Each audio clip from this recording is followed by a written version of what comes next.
Good morning, City. It's so good to be with you today. You get to join me from the comfort of your couch. And it was only 2 months ago that was the only option you had for church. So I'm so grateful that in the last 2 months we've been able to gather face to face. Well, mostly face to face. We've been able to bump shoulders with one another. We've been able to see one another and just enjoy some fellowship and company being here at City. So I'm really, really grateful for that. We can't call online a throwback just yet. But yeah, stick with us for the morning. For those of you who don't know me, my name is Malcolm, and I'm one of the leaders here at City. I serve on the leadership team.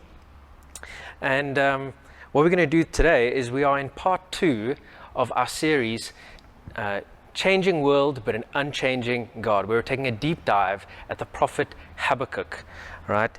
So James gave the disclaimer last week, and I think it's still appropriate this week, is that this book of the Bible really is not light and fluffy. So you better strap in, you better get ready. But it's all right, because light and fluffy never did anyone much good anyway. So we're grateful that the Lord's word has much to say to us, and that we're going to have to concentrate and get stuck in. As I was preparing for today, a conversation came to mind. When I was in high school, I think maybe 14 or 15, I was at a friend's house one afternoon, and we were having this faith conversation. And the conversation went something along these lines. We said, you know what, I think that having faith in Jesus is a really good bet, because the reward is high if Christianity is right, and if Jesus is real and he is who he says he is, and then I have faith in him, then I get heaven. But if it's wrong, the cost is low, so the risk is low, so then it's not so bad. And we kind of agreed that, this was it was a done deal. Obviously, should have faith in Jesus. Now, obviously at this point in time, neither of us had much life experience, so neither of us had really exercised faith at all. And you can obviously see that our understanding of the Bible was also really, really lacking. But as I was preparing this week, what it made me think of is that sometimes we get caught in this trap that we think that faith isn't costly, number one, and we also get stuck in the idea that faith doesn't affect our daily lives. It doesn't affect our decisions. We think that we can live independent of God during the week and then just return for some worship on Sunday. And as we're going to see in this book, in the prophet of Habakkuk, that's absolutely not the case. He has so much to say which is directly relevant to how we live out day to day. So let me give you a quick recap of where we were. Last week, James introduced us to chapter 1 of Habakkuk. And what happens in chapter 1 is that Habakkuk raises a complaint to the Lord. It's really significant that he goes to the Lord first. He doesn't go to his people. He doesn't just moan and complain. He goes to the Lord and he says, Lord, everyone around me is wicked. Everything here seems to be going to the pits. What is happening, Lord? When will you act against the injustice and the violence? When will you come and save the righteous? And he pleads before the Lord. And the Lord answers him. And he hates the answer, because God's answer is astounding. What he says, and I'm quoting from chapter 1, verse 6, he says, For behold, I'm raising up the Chaldeans, that bitter and hasty nation. The Chaldeans, or the Babylonians, they were Israel's enemy at the time. And they were more unjust and more wicked and more violent and more merciless than anyone in Israel. And God's plan was that he would use the more unjust nation to punish and correct the nation which was more righteous, even if not righteous as such. And to Habakkuk, this just makes no sense. And his complaint that he then lays before the Lord is, how can you add injustice on top of injustice? How can you believe that 2 wrongs will make a right? Lord, have you lost your mind? This is what Habakkuk says. And he's horrified. He's absolutely horrified. And he's throwing his toys out of the cot. That was the cliffhanger last week. That was where James left us, is we're going to see what will Habakkuk do next and what will the Lord do next. So this is where we're going to pick up. And we're going to start in chapter 2, and I'm just going to read verse 1 first. We're going to do verse 1, and then we're going to unpack it a little bit, and then we'll get to the rest. Verse 1, this is Habakkuk speaking. He says this, I will take my stand at the watchpost, and I will station myself on the tower. I will look out to see what he, that's the Lord, what he will say to me, and what I will answer concerning my complaint. So my first point for this morning is the wait at the watchtower. So by this point, it seems to us from the text that Habakkuk has calmed down a little bit. He's had his say, he's thrown his toys out of the cot, and he's now gone and maybe sat in a heap for a little while and thought about what he said and done. And now he's made a resolution. He's decided what he will do with what God has said to him. And he does an interesting thing.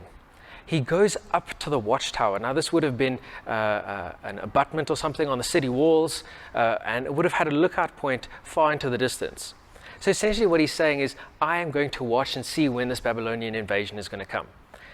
Now whether he actually went up there, whether it's figurative or whether he really did so, I'm not sure. But the point remains, is that there was a heart change. Habakkuk had decided that it's not my understanding which matters, it is God and his righteousness and justice. It's not my perception of his plan, but it's his actual plan. Now, just to be clear, Habakkuk is still 100% skeptical. He is not sure that God's plan is going to work. He definitely doesn't like God's plan any more than what he did. But he's taken the road of humility. He's taken the road of wisdom. Let me wait and see what God will do. Let me not respond by just turning into my shell. Because that would have been the alternative. The alternative for Habakkuk would have been to go to his house and hide, or even to flee the city and to say, I'm out of here. I count myself as righteous. I'm not going to be part of this judgment, right? That's what he could have done, but he doesn't. And so straight off the bat, I think there are three things that we can learn from Habakkuk's response. There are three applications for us. The first one is that we should choose to wrestle and not to run. And what I have in mind here is actually to compare Jonah to Habakkuk. So if you were following with us through our series in Jonah, what happens with Jonah is God gives him a word, he gives him a plan. He says, this is what I plan to do with the Ninevites. I plan to save them. And Jonah just didn't like God's plan. But his response was to run. He left the conversation and said, I'm out of here. Habakkuk also hears from the Lord, also hears a plan that he doesn't like, but he decides to wrestle with the Lord and to wait upon him. And I think that's just a magnificent contrast for us of what do we do in moments of crisis when God has spoken, when God has given us something and shown us something. Will you wrestle with him or will you run? The next thing is we should beware of setting conditions for our obedience. And we do this often and we do this so easily. What we say is, God, I will obey you. I will listen to you, but only when I understand your plan. Or only when you've given me a sign, or only when I've gotten this in place. And so our obedience is conditional. And from what we see here in Habakkuk is our obedience should definitely not be conditional. The third thing we learn is that we should ultimately submit to the Lord. Ultimately, we should take our plans and our perceptions and say, Lord, you are wiser than I am. Even though I don't understand, even though I don't agree, I will put myself in the place of humility. And that's what the prophet does, and I think it's an incredible lesson for us. If we don't do that, we end up in a place of bitterness and distrust, where we simply say, Lord, I will never trust you until I understand what you're doing, which means that we're most probably never going to attempt to put our trust in the Lord at all. Now, still on the point of the watchtower, there's a heart check moment that can happen for us here. And we want to align ourselves with Habakkuk and understand what was his complaint really about, and is ours the same? So his complaint about the nation of Israel was really about that he had care for the spiritual well-being of the people. He was concerned about the fact that Israel had abandoned the Lord, and he was worried about their fate. And he was worried about what would happen to the social fabric of the nation as well. Now we can identify with Habakkuk that our country seems to be in a place of turmoil. It seems that we cannot trust the leadership. Sometimes we cannot trust business, and we're not sure what to do. We want to cry out, Lord, when will you rescue us from the wicked? When will you come and save the righteous? But the heart check is, are we interested in the good of everyone else in our city and in our country, or are we only interested in the comfort and the prosperity that we want to enjoy? If that's the only thing that you're interested in, if you're only upset about the circumstances because they have a direct impact on you, then I think you should reevaluate. And we should constantly reevaluate our hearts before the Lord and say, Lord, what breaks your heart? May that break my heart. So my second point for this morning is the way of the righteous. Okay. So God gives Habakkuk an answer. He responds to him again whilst Habakkuk is up on the watchtower, and he says, let me tell you more about what I'm going to do. And he gives Habakkuk a prophecy. He says, share this with the people. This is my message. This is my instruction.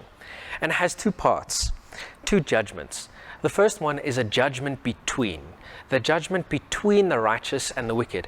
Judgment between the way that the righteous live and the way that the wicked live. And we're going to deal with that in this point. The second one is a judgment against. So this is where God will expand in quite a lot of detail about how he's going to judge the wicked. And we'll get to that just now. So let me read for us from chapter 2. We're now going to dig into verses 2 to 5. You can read with me in your own. And the Lord answered me, write the vision and make it plain on tablets, so that he may run who reads it. For still the vision awaits its appointed time. It hastens to the end. It will not lie. If it seems slow, wait for it. It will surely come. It will not delay. Behold, his soul is puffed up. This is the wicked. Behold, his soul is puffed up. It is not upright within him. But the righteous shall live by his faith. That's going to be our key verse. The righteous shall live by his faith. Moreover, wealth is a traitor, an arrogant man who is never at rest. His greed is as wide as the grave. Like death, he never has enough. He gathers for himself all nations and collects his own as all peoples.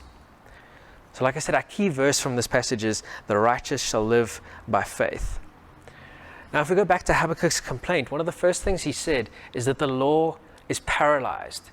He says, God, your law that you've given to your people is not effective. It's not doing what it should. It's not constraining evil, and it's not protecting the wicked. And he's right.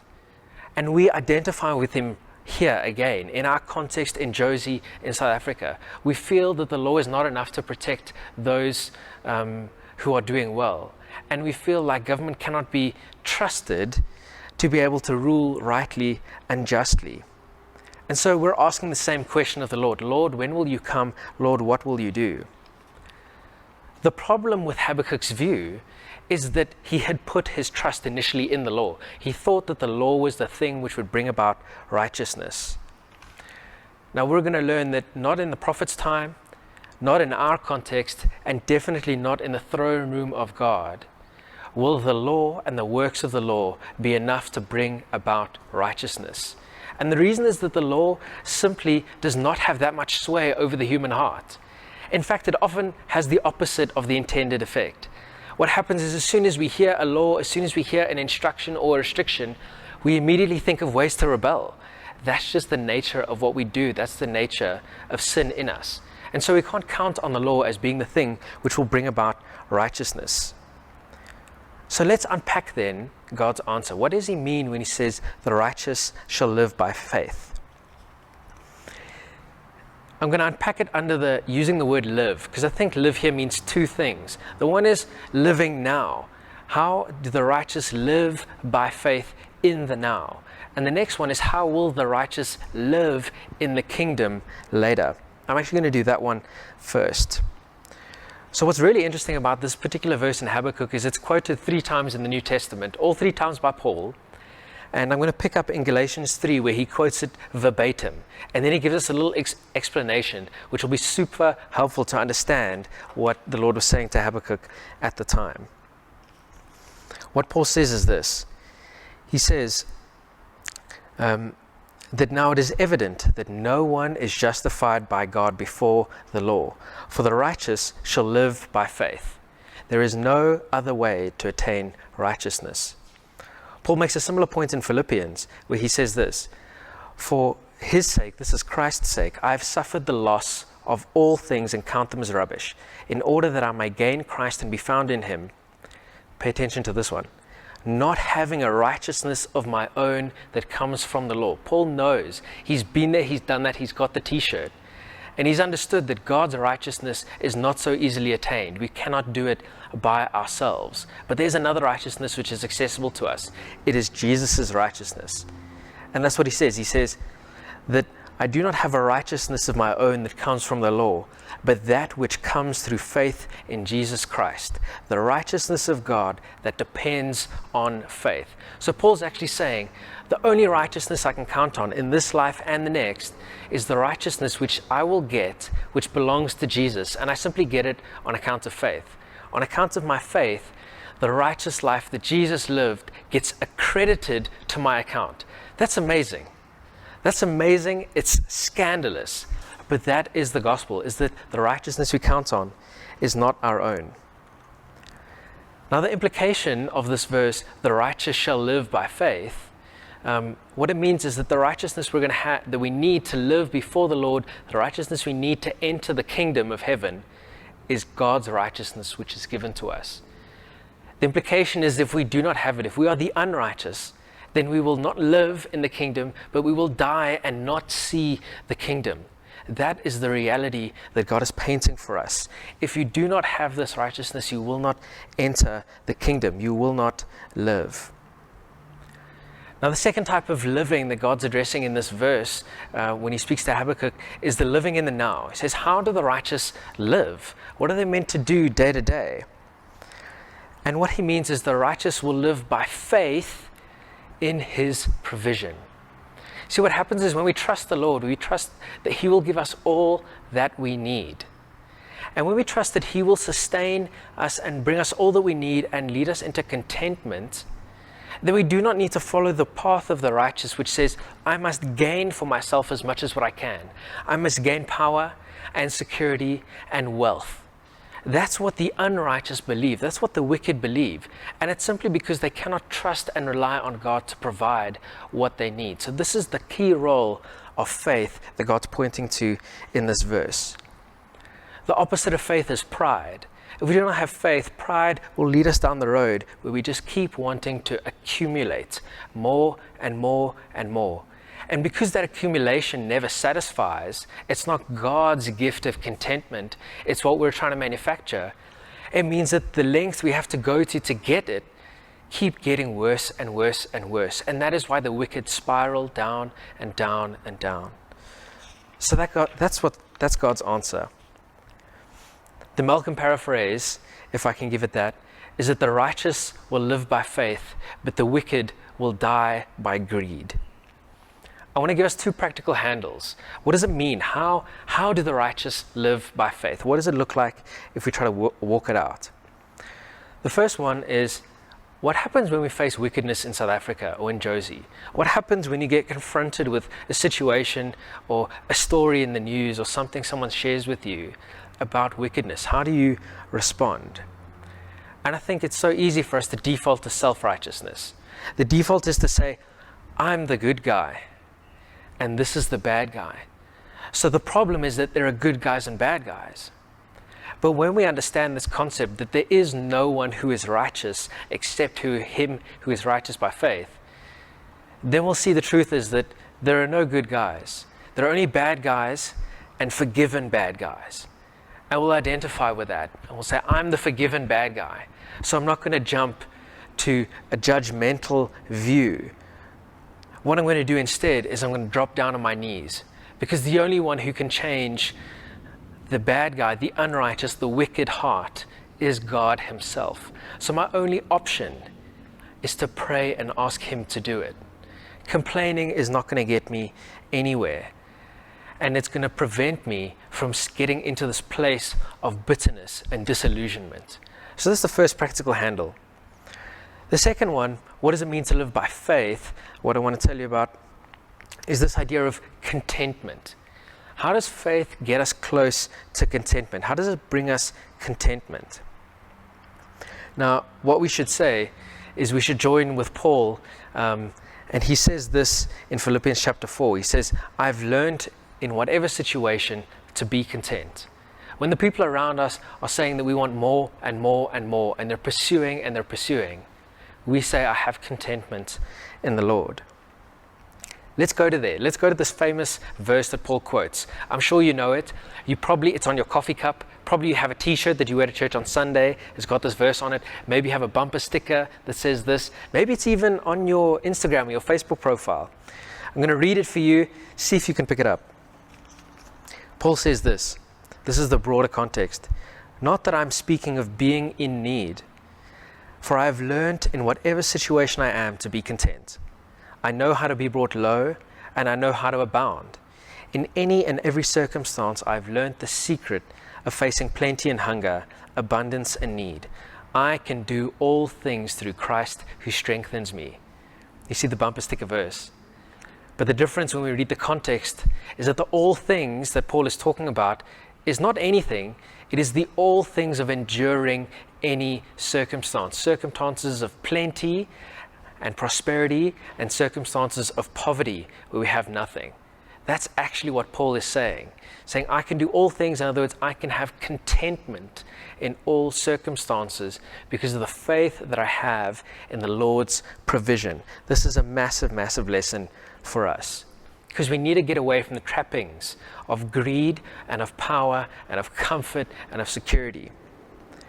Now, I said I was giving you an example, but now I gave you a text. So let me now actually give you the example. It was sometime in 2018, and my wife and I, we both have a car, or we each have a car, and both cars were just in this constant state of disrepair. Every week we would, if it was a good week, one of the cars would be working. If it was a bad week, neither of the cars would be working. And we'd have to borrow from a family member or something like that just to get around and go to work. And this carried on for a number of months, and we eventually reached the point where we said, we just can't do this anymore. We actually cannot continue to live this way. But we couldn't really afford to replace our vehicles. So we prayed earnestly before the Lord, and we sought his heart, and we came to the decision that we would sell one of the vehicles, and then we would see what we could afford. We would replace it with something else, but something secondhand. And we prayed earnestly, and the Lord did provide. But this is a slightly different story for another day.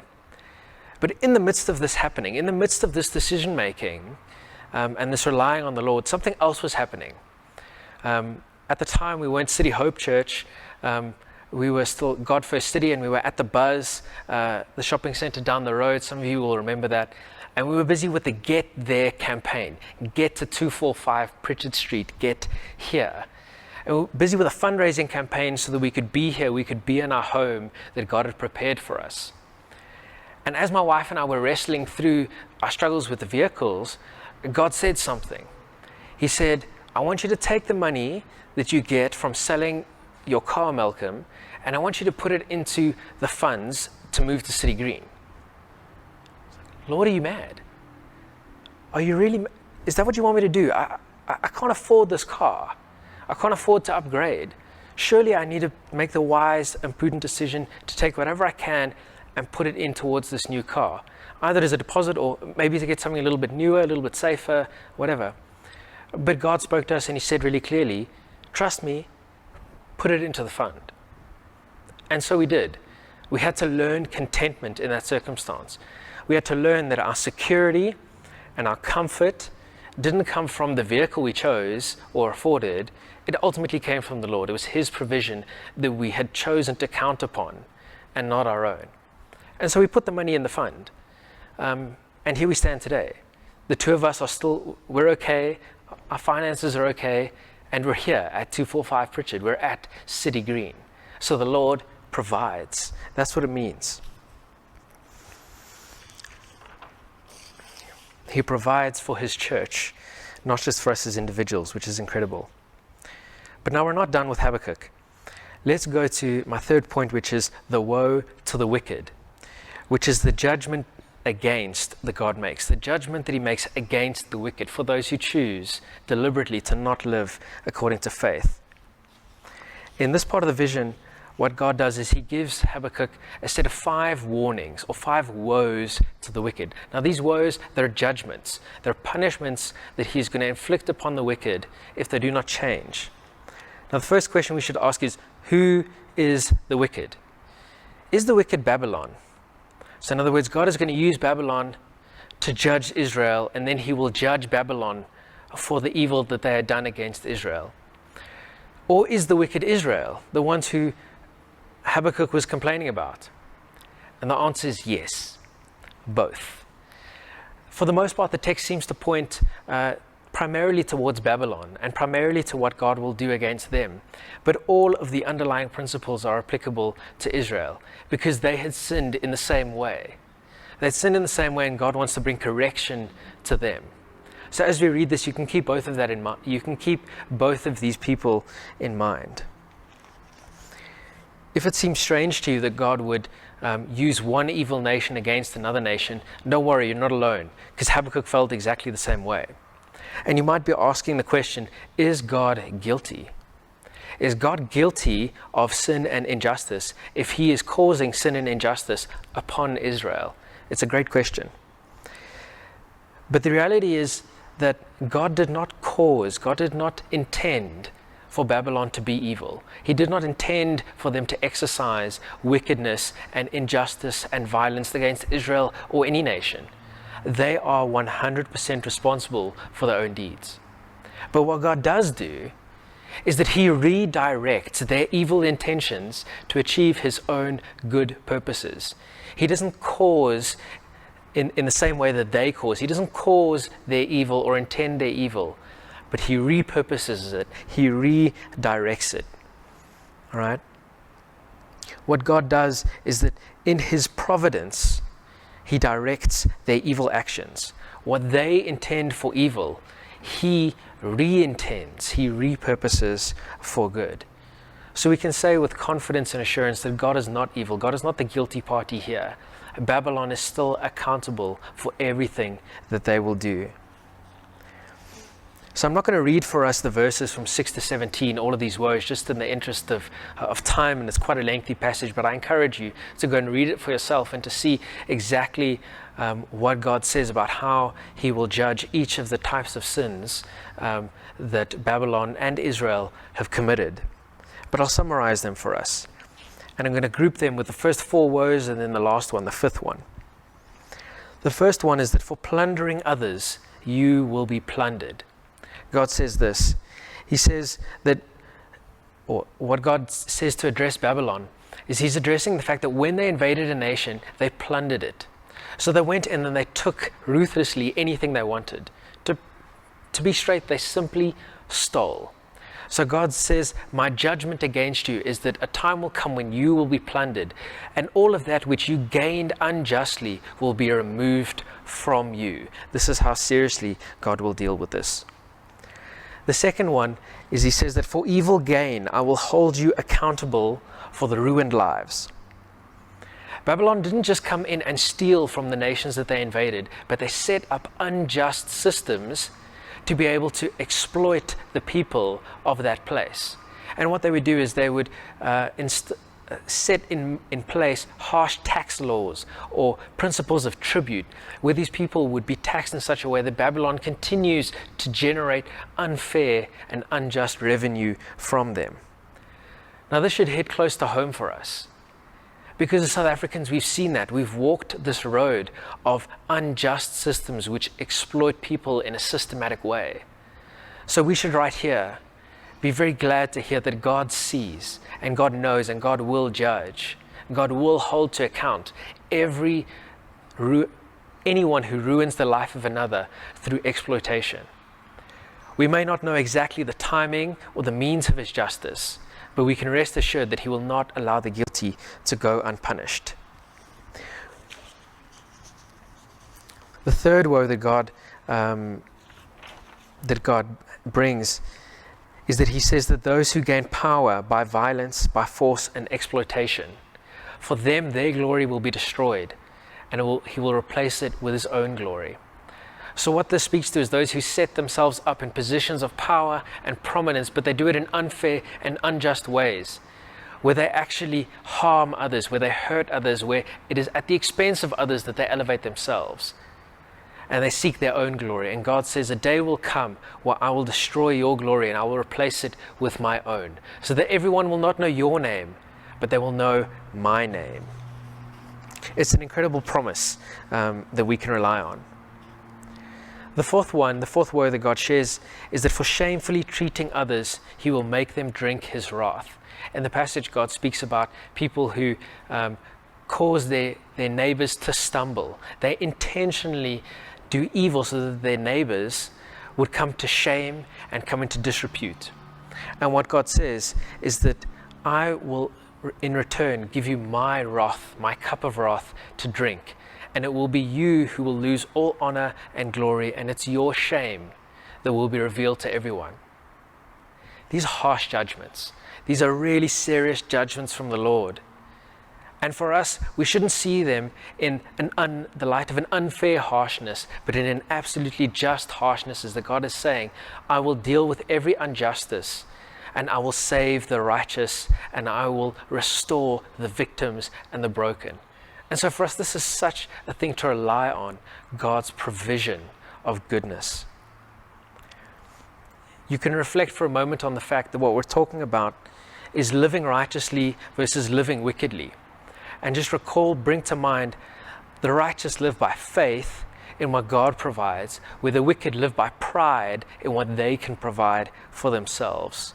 This is what Babylon did. This is what Israel was trying to do. And this is absolutely what we want to avoid. We want to live by faith in God's provision, not by faith in ourselves. The final vision that the Lord gives to Habakkuk is a final, strong and stern warning. And he says, I will silence all of those who carve out idols for themselves.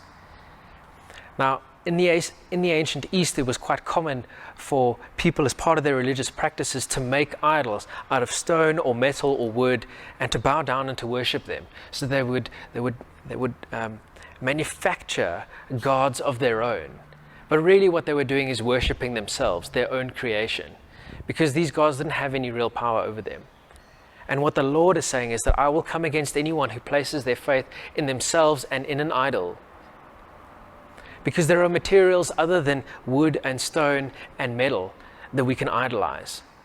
What we can also idolize is greed. We can idolize wealth and money. We can idolize power. And we can idolize security and comfort. So these are also other idols that I believe God is speaking to in this moment. He's saying, do not make for yourself any idol, physical or immaterial. It doesn't matter. And the word that he gives is, he says, all of these idols will ultimately, on the day of judgment, be shown to be mute. They cannot speak. They have no power, and they will have no final word over your life. But what God says is that on that final day, everyone else will be silent before me, and I shall have the final word. I'll have the final word over the lives of the wicked and over the lives of the righteous. So as we close, I just want to wrap up these points and give you some takeaways and some handles for what God is saying to Habakkuk and what he's saying to us about the way that he deals with the righteous, the way that he deals with the wicked, and how we can live out lives of faith. The first thing is that it is really good for us to know that God does not let the wicked go free. God will not let wickedness go unaccounted for. We can trust in that. We're not going to know the timing, and we're not going to know the method. For Habakkuk, he could not believe, he was appalled initially at God's method and timing of dealing with injustice. But we see that actually God ultimately is just and is right. And so we learn from this lesson that we may not understand exactly what God's doing, but he is not at fault, and he will bring everyone to account. He calls us to wait in faith, to go up on the watchtower as Habakkuk did. The second thing that we can remember and that you can take away is that the Lord preserves the righteous. In the midst of the judgment that he'd spoken against Babylon and Israel, he had given an avenue to say, I will take care of all of those who love me. I will take care of the righteous. I will provide for them in this life through providing enough for contentment, and in the kingdom to come, because the righteous will enter my kingdom and they will live forever in contentment and joy in my presence. But what we need to remember that comes so closely with that point is that it is not our own righteousness. It will never be our own righteousness. It'll never be good enough. The righteousness that we have to count on is the righteousness of Jesus, the one whom the Lord sent to live absolutely perfectly, to fulfill every requirement that the Lord had of me that I could never do. Jesus did on my behalf. And so my faith enables an exchange where he takes upon him all the wrath that I deserve, and I get all of the reward that he deserves for his righteous living. This is the amazing promise of the gospel. This is the amazing scandal of the gospel that we trust in. And the same faith that we used to trust that Jesus will one day speak for us when we stand before the Lord is the same faith that we have that the Lord will provide for us and allow us to live contently. And if we live contently, then we'll be able to live righteously. And we will not take part in the wickedness that we see in society, but we'll be able to live as signposts to God and to his righteousness, to his provision, and to his greatness and glory. So I'm going to close for us in prayer, and then after that, we're going to go into a moment of worship. Lord, thank you that even when we do not understand your ways and your methods, that we can count on you to be just. We can count on you to always bring about justice, that you will not allow the guilty to go unpunished. But Father, we also acknowledge that we are guilty. We stand guilty before you. We stand condemned. But in your incredible mercy, you've provided the sacrifice of your Son, Jesus, to stand in our place so that we can be forgiven. We can stand before you one day with the righteousness that we get by Jesus, not our own righteousness. And so, Lord, as we reflect again upon your incredible goodness this morning, would you take that, would you implant it in our hearts, and would you cause us also to have faith for what you will do day to day, that what you provide will be enough, that we can be content in any circumstance, whether it be prosperity or poverty, whether it be times of goodness and celebration or times of difficulty. Lord, may you help us to understand and to know and to trust you, to really trust you that you are a God who provides for us. We thank you, and we pray that you would accept our praises this morning as we just say we love you. We love you because of the incredible love that you have for us. In Jesus' name, amen.